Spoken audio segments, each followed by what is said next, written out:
Hi, good evening. If they ask questions from the audience, I'm going deaf, literally I'm Good going deaf. evening. Yeah. So if you can hear them, Good I won't. evening. I need to repeat them anyway for the.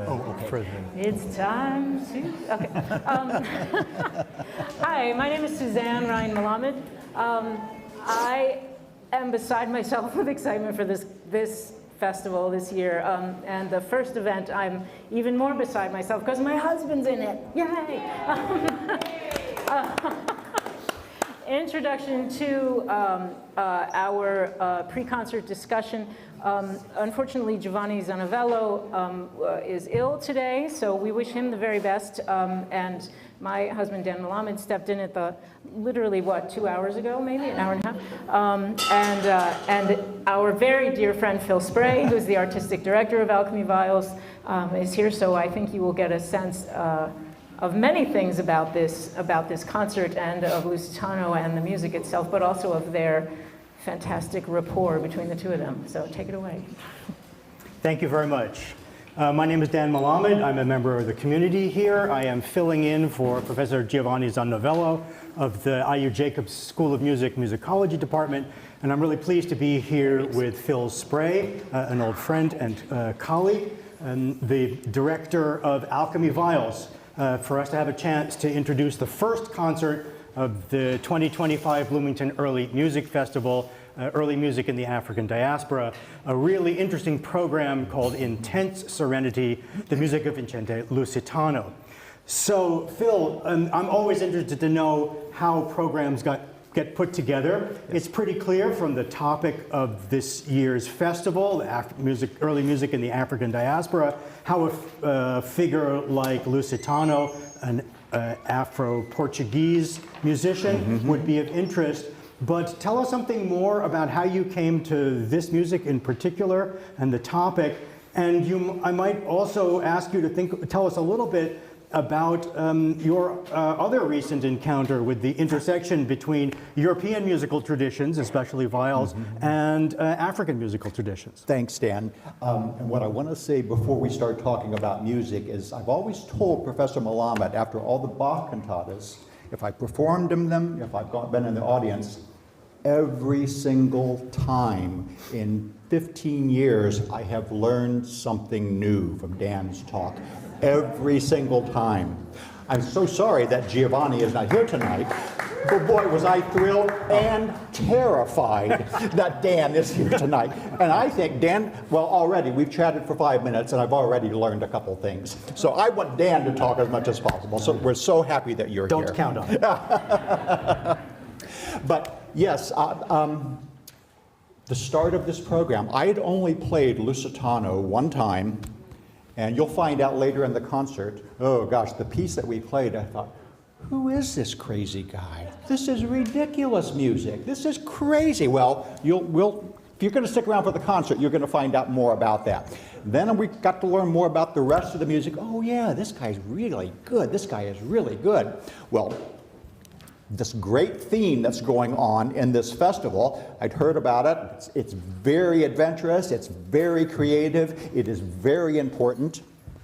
And one day I got an email message from Suzanne Ryan Malamed.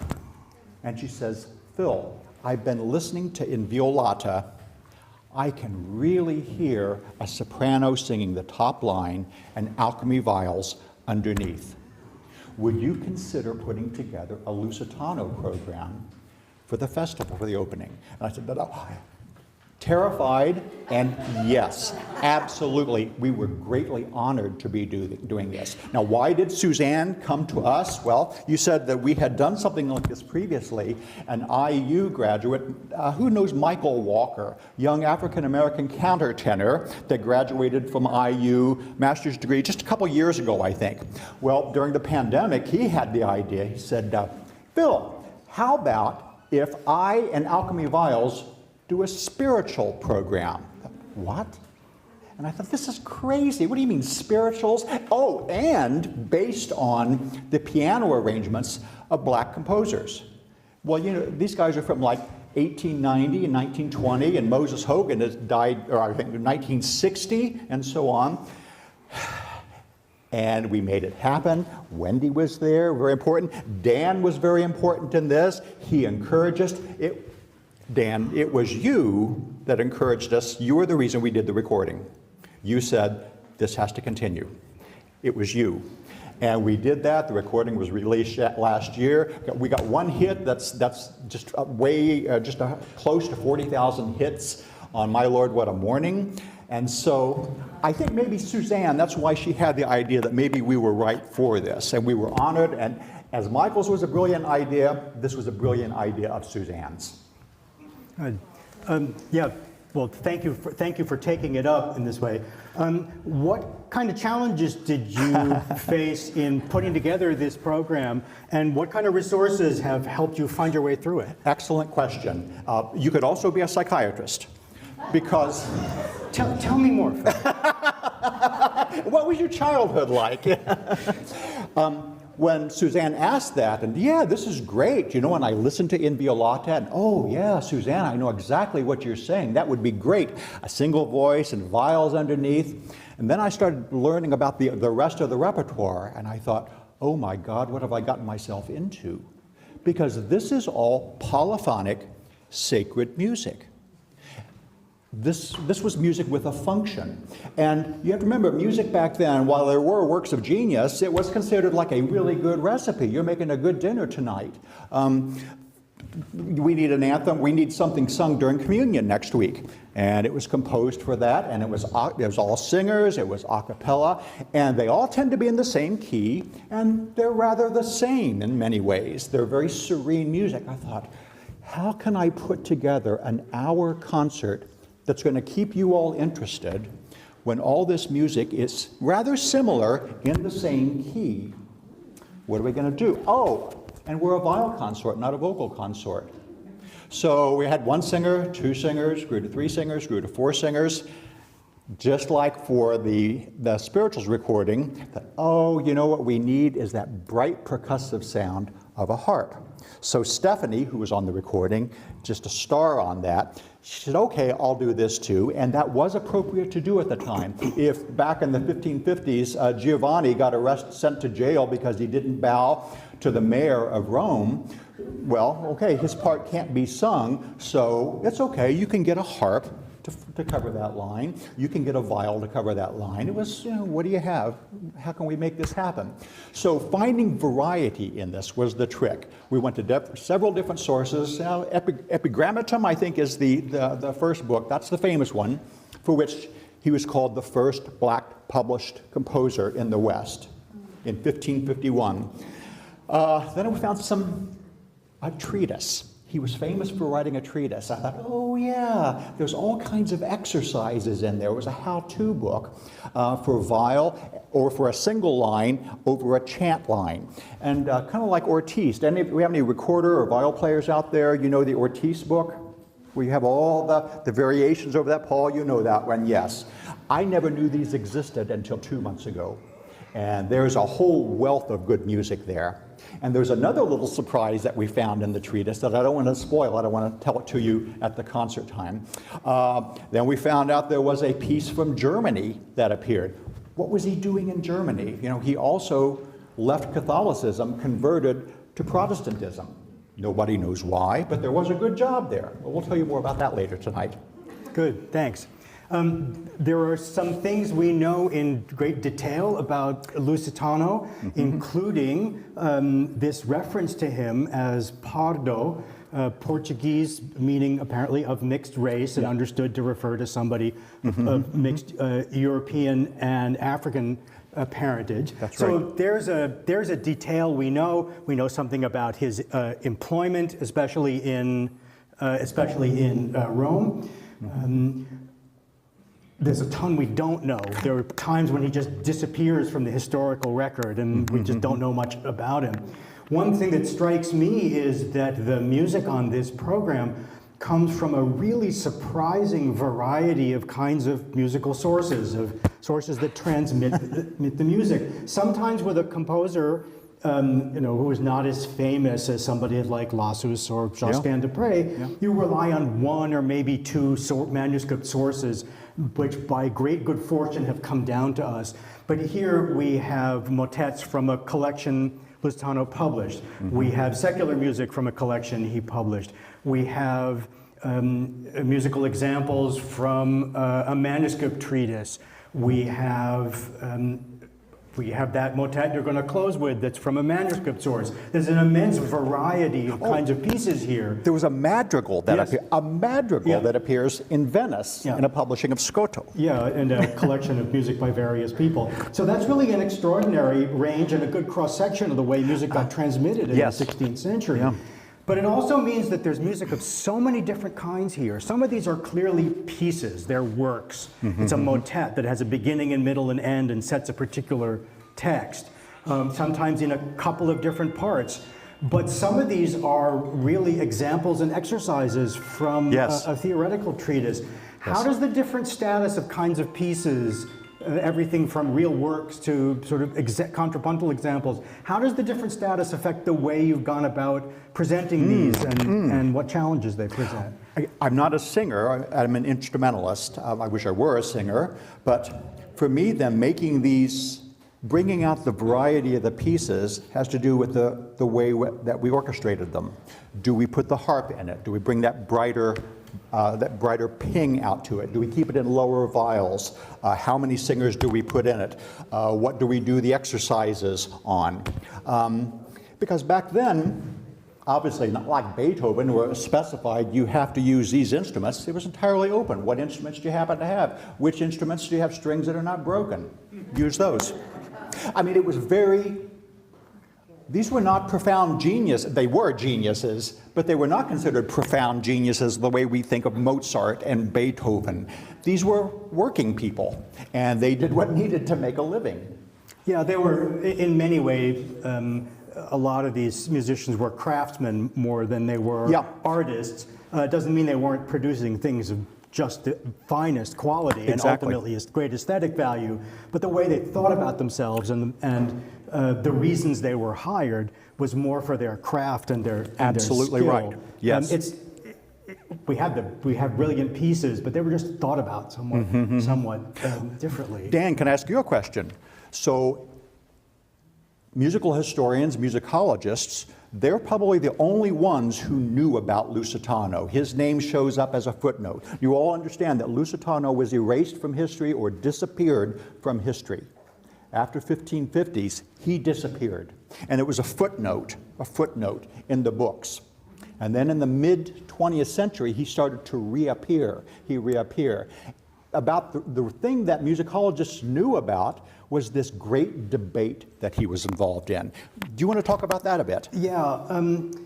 There were a couple of different ways to pursue music in Italy, or certainly in Rome, in the middle of the 16th century.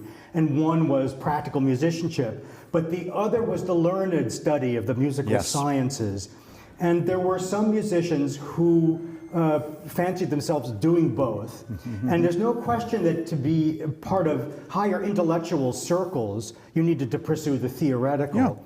Yeah. And there was a particularly learned musician in Rome, Nicola Vicentino. And Vicentino was very interested in what's come to be thought of as chromatic music, music that uses not just the pitches of a basic scale, but all the ones in between as well. And he went to extremes on this, and he went to those extremes because he was trying to reconcile current, then modern musical practice with what he and other humanists could read about ancient music, meaning the music especially of the Greeks. And they knew that there were these three kinds, these three genera of music, the diatonic, the chromatic, and the enharmonic. And they didn't really know what those were. I mean, they could understand some of the theory that explained this, but they didn't know what it meant in practical terms. So they tried to make, especially Vicentino, tried to make analogies with modern practice. And Vicentino also was renowned as a kind of kooky instrument inventor, making a keyboard that divided the scale in an octave, not just into the 12 pitches you expect to see on even the keyboards you'll hear all through this festival, but into 24 or even more little tiny steps. It's not a very practical, Cut every key in half. Practical object. In a kind of search for what the modern realization would be of chromatic and especially enharmonic music. Vicentino is said to have heard a performance of a piece by Lusitano that ventured into what they might have been called chromatic music at the time. And Vicentino, trying to stake his claim to this sort of theoretical area, immediately pronounced that Lusitano had no idea what he was doing or talking about, and that this violated all the principles and rules. And this, it was stated in a way that was the sort of intellectual equivalent of throwing down a gauntlet, suggesting you wanted a duel. But the equivalent was a disputation to be in which you would write out your arguments and then present them in 2 or 3 days of staged formal debate. And they engaged in one of these, adjudicated by 3 learned Roman musicians, who were then to decide as a kind of jury or judge panel who was correct. Who was right. And as it happens, Lusitano, by a 2-to-1 vote, was voted to know what he was doing and to have been correct. But our record of this comes from Vicentino, who had much better access to publishing and publication and the ears of influential people. And so Lusitano has come down because we don't have the text of his side of this. We have Lusitano's reports in which Lusitano apparently says he's a kind of victim. He was a kind of victim here of a miscarriage of justice. And I'm really the smarter, better musician. And it's Vicentino's telling of this, in which Lusitano becomes a kind of crackpot footnote to all this. And this is what people knew of him. He turns out to have as well documented a life as many of the obscure 16th century composers whose music we admire. We've got a bunch of his music transmitted in good sources. And so here is a stage in the kind of recovery of Lusitano as an all-around musician. It's really interesting to see this Luso-African musician operating in a very, very learned aspect of music. That's university level goings on about music. And so this is no hack contrapuntist, right? No. I mean, a contrapuntist, to my mind, is not a hack. He was known at the time as a musical theorist. Yeah, he's known as, and wrote a theoretical treatise himself. It's just that he didn't come out on the right side of the reporting of that event. And the sources I've read have said then that who gets quoted by later historians, it was Vicentino in his argument that, well, I'm the injured party and I really know what, because look how creative I am. And that's what got repeated. Is that why Lusitano was forgotten, was erased? I don't know. Nobody knows. So here's a question, now that you've been immersed in this music. Does it feel ever that you are playing and singing the music of a theoretical musician as well as a practical one? Yeah, that's an excellent question. Or some of the people we know from the 16th century, whom we know primarily as theorists, you listen to their music, you can say, yeah, that's music by a theorist. That's music by a theorist. Do you hear that in Lusitano? There will be one piece tonight, Oime Domine. It is based on Jeremiah, the Lamentations of Jeremiah. This was the first piece I ever played. That is, I would say, a theoretical piece. You listen tonight, you judge on it. It appeared inside his treatise. It was meant for study. But the other pieces I was captivated by as beautiful, glorious music. Dan, in Violata, well, the one that Suzanne told me about, there was one section in that. I was listening to a recording by the Marian consort. We got to the third section. It was so incredibly beautiful. Literally, I pulled off into a parking lot and I backed it up. I said, I've never heard anything like this before. This is gorgeous, gorgeous music. And I'll tell you a little bit more that Giovanni said about that later. Yeah, there's a really interesting origin to that piece. Another way in which Lusitano is clearly intentionally tying himself to musical tradition. Yes. And that is that text, In Violata Integra et Casta es, was most famously set by Josquin de Prez. Josquin de Prez. Very, very well-known setting. And it wasn't just that Lusitano set the same text. One of the technical devices in the Josquin setting of this text is a chant to which that text was sung that's presented in two inner voices in a round, in a canon, that weave their way all the way through. So and then the piece is built around that in 5 or 6 voices. Oh, see, there's a good answer to your question right there. In his treatises, there are hundreds of canons that he gives examples of that he's written. Yeah. Okay, those are intellectual exercises, but he uses those. This one, what Lusitano does is he extracts that canonic, that two-voice, exactly imitative voice, those two voices from Josquin's motet, puts them on a, figuratively speaking, a blank page, and builds an entire new piece around them. He was obviously skilled at writing that kind of canon and could have come up with this himself, but he is saying something, I think, by taking one of the most famous pieces by the most famous composer, certainly for Rome, from the early part of the century, and staking a kind of claim to this musical tradition. I mean, to us it would be like, oh, you're Mozart, yeah, that was real nice what you did there, but I'm going to improve it. Yeah. But, and Giovanni said at the time, well, that's kind of the way it was. It was almost like sports figures. I can run faster than you. I can lift more weight than you. I'm going to take your 5-voice piece, I'm going to turn it into 8 voices, I'm going to make it twice as long. One thing that struck me in his music, it's much busier on the inside. It reminds me in some way of what a Bach keyboard piece. There are parts where there's always an 8th note moving. Always somebody's got it. So it's not 1, 2, 3, 4. It's always 1 and 2 and 3 and 4. And those 8th notes are appearing in voices all over. And Giovanni said the other day, well, I wonder if maybe he was a keyboard player. Maybe, I could see that. Maybe, yeah. No one knows. Nobody knows about him. Yeah, and certainly to keep independence and musical interest in that many parts is a sign of real contrapuntal skill as well as inspirational writing. Yeah, he can manage it. He always maintains it, has control over it. Yeah. He's always bringing order out of chaos. Yeah.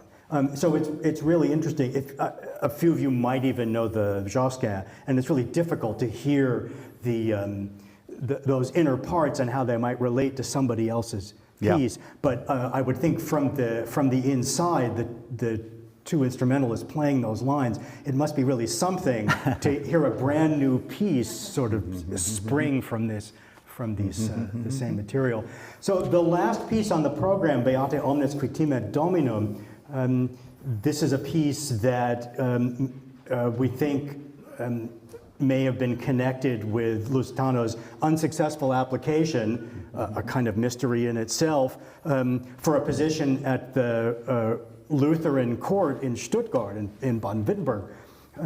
So we don't really know. All we know is he didn't get the job, but this piece is transmitted. You've opted for a performance that I understand departs from the way we often hear 16th century motets. You want to tell us a little bit about that? Well, it's Beatus omnes, blessed are all.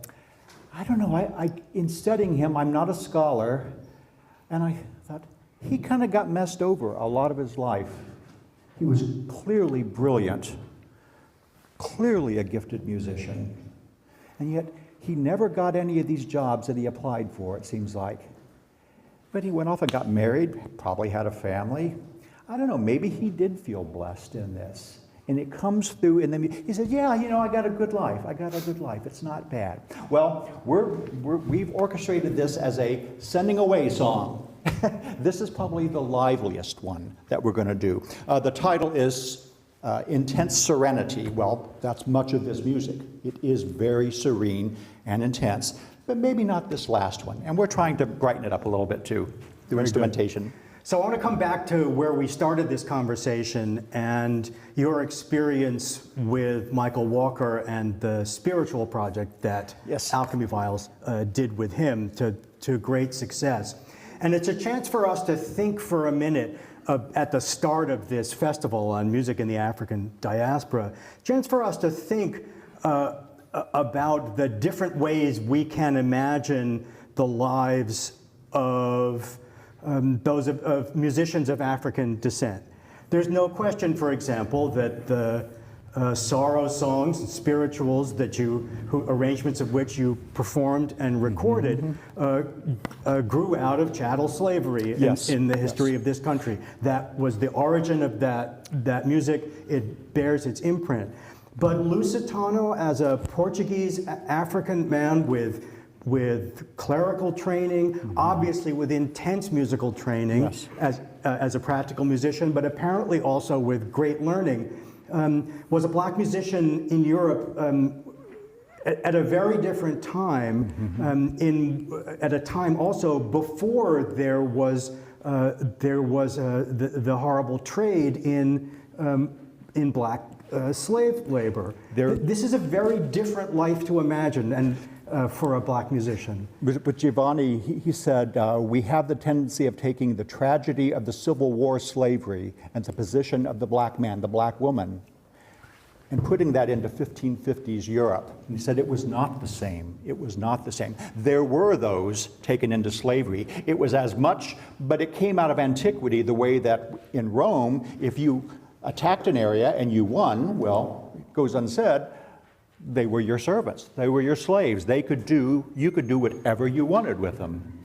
It's the way it was in Rome, in Greece. And he said, it's very important, they could free them if they wanted. They could simply say, you are free, and it worked. But there were the black men, the black women, who were had high status within the community. Do you know this portrait of Lusitano? I think, Suzanne, it's on the booklet. They think this is the only painting of him. Notice what he's wearing in that. I mean, this is a wealthy man. This is upper class. And something I never thought about. Notice he has a sword. Anybody know what a sword meant in these paintings? And you are free. You are free. Yeah.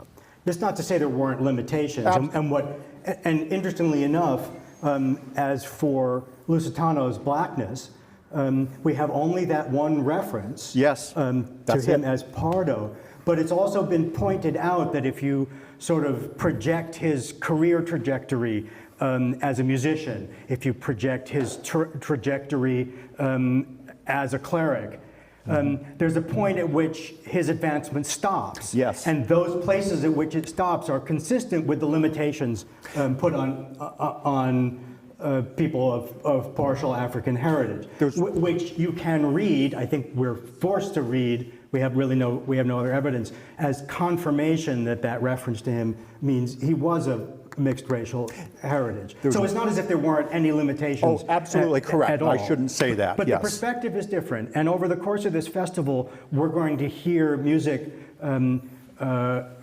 and connected with black musicians whose lives ranged from slavery and former slavery to a very different position in society of the sort Lusitano There's one source I came across that said Lusitano was an ordained priest, probably because, well, talent scouts from the church were going out to the towns and they were looking for young people who showed musical talent. They would say, okay, we're going to educate you, we're going to teach you music. And then the idea was he went into the priesthood. He was an ordained priest, but I think in Portugal, because perhaps of his dark skin, he was not allowed to serve at the altar, nor even in the balcony. And then he left for Rome. Yep, good. All right, thank you so much to Phil Spray. Thanks to we Dan. are going to clear the stage and get on with hearing the music of Lusitano. Thank you so much. Thank you, Dan. Thank you, Dan.